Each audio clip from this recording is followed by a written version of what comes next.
The Darkness 2 picks up 2 years after the events of the first game, and Darkness 1 was really about Jackie, who was a mob hitman.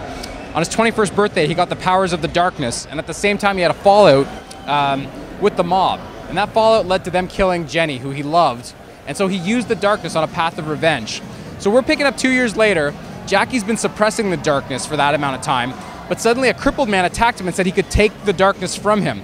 So today we revealed that actually the crippled man's name was Victor Volante. He's the leader of an ancient organization called the Brotherhood, and they have the ways and means to take the Darkness from him, and they know how to use light against Jackie, who can only be powerful really in the dark. So that's kind of the setup.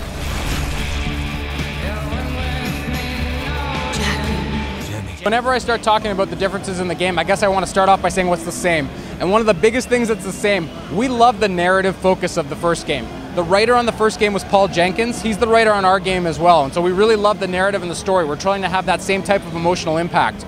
In terms of the changes, I mean, graphic noir, our art style is probably one of the biggest noticeable ones. And what we did is, it's based on a comic book. So we took the comic books, we're pouring through those pages, we love what we see, and we said, how do we make that come to life in a video game? And so that's what we've tried to do with graphic noir.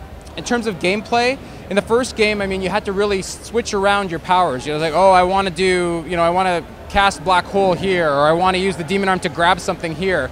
What we really wanted to do is make it so that it's always at your fingertips. If you're the Darkness, if you control the Darkness, then you should be able to do everything instantly, not have to wait. So we kind of brought a bigger action focus to the game. Dead focus. In terms of a hub, I guess is what the subway was in the first game, we absolutely have that in Darkness 2. Now the only difference is Jackie is now the Dawn, where he was kind of a low-level hitman in the first game. So a low-level hitman has to ride around in the subway. Jackie's the Dawn, so he's got other ways and means of getting around the city.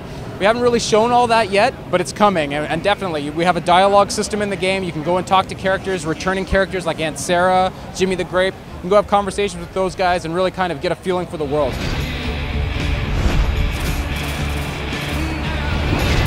In terms of voice actors, all we've announced so far is Mike Patton. Voice of the Darkness in the first game is the voice in our game. We still haven't announced all the other actors for the game, because obviously this is a game that has a big cast. So yeah. One of the things we did is we looked at the first game and we saw the Darklings as a set of gameplay tools that you kind of commanded when you needed to do things. They didn't really have a personality other than they were kind of funny.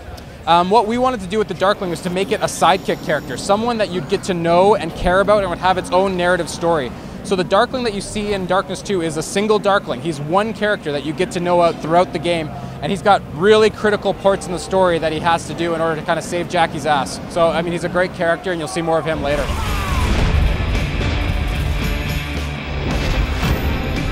Darkness 2 is coming out for Xbox 360, PS3, and the PC. First week of October this year. Jackie!